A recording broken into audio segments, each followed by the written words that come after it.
तू बाबा धाम जेबू हाँ या ना कह बाबा धाम जेबू जब बाबा धाम जेबू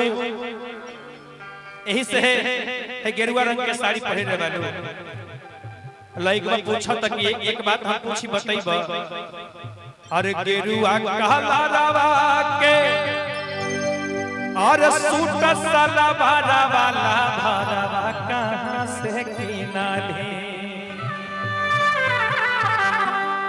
एक करी जा अरे गेरुआ कहला रावा के और सूट साला बारा वाला भरावा कहां से किना ले अपने भाव में कैसे बोल बोला बोल बोल बोल बोला बोल बोल बोल बोल बोला बोल अरे गेरुआ कहला रावा के सूट साला बारा वाला भरावा कहां से किना ले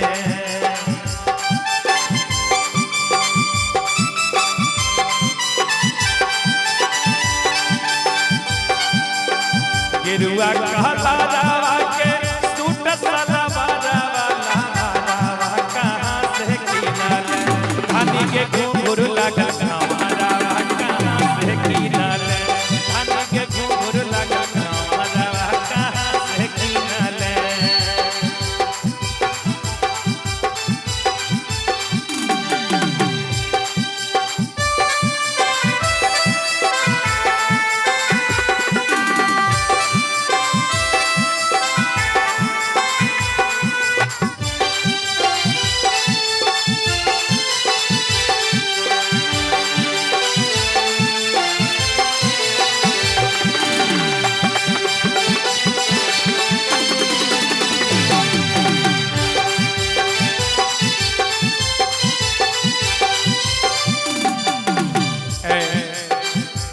धानी के घुंघरू लागल कमरवा कहां से किनले लेकिन कह तरीके करे जाए गेरुआ कहला रावा के सूट साला बारा वाला भरावा ना बाद से किनलो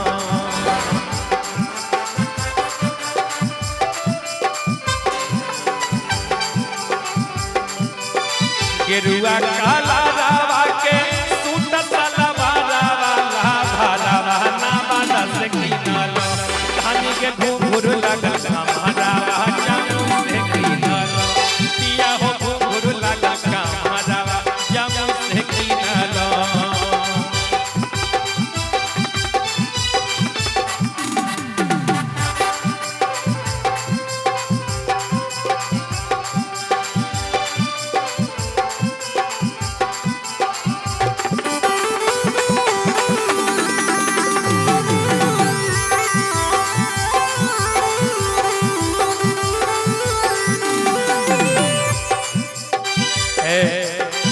कहत रे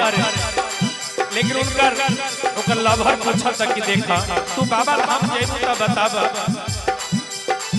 कहां से चलब भरब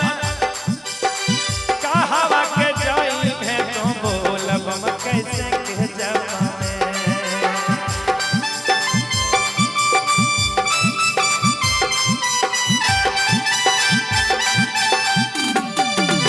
कहां से चल उठै में कहां के जाई के बोलब हम कैसे के जाबे धानी के घुंघरू लगा हमारा कैसे के जाबे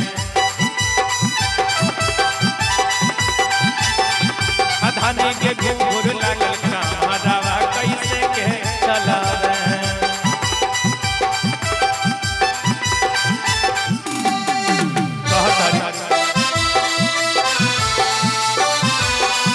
हर हर महादेव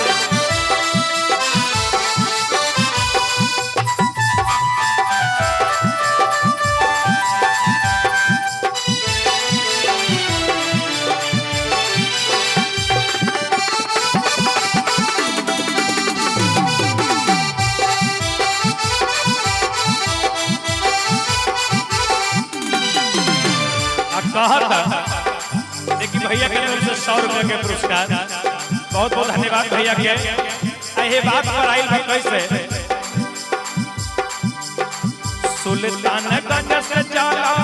लाई के भाड़ा हम बाबा के नगरवा जाइबे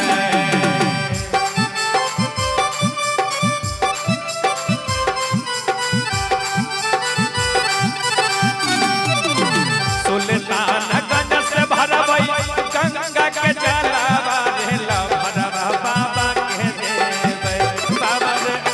बाबा रे मंगला रे देवघर के लेके घुंघरू वाला कमहरावा देवघरवा जाइबै लगा रे देवघर वाला घुंघरू वाला कमहरा लेके देवघरवा जाइबै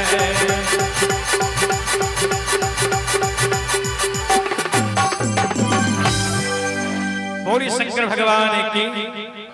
जय।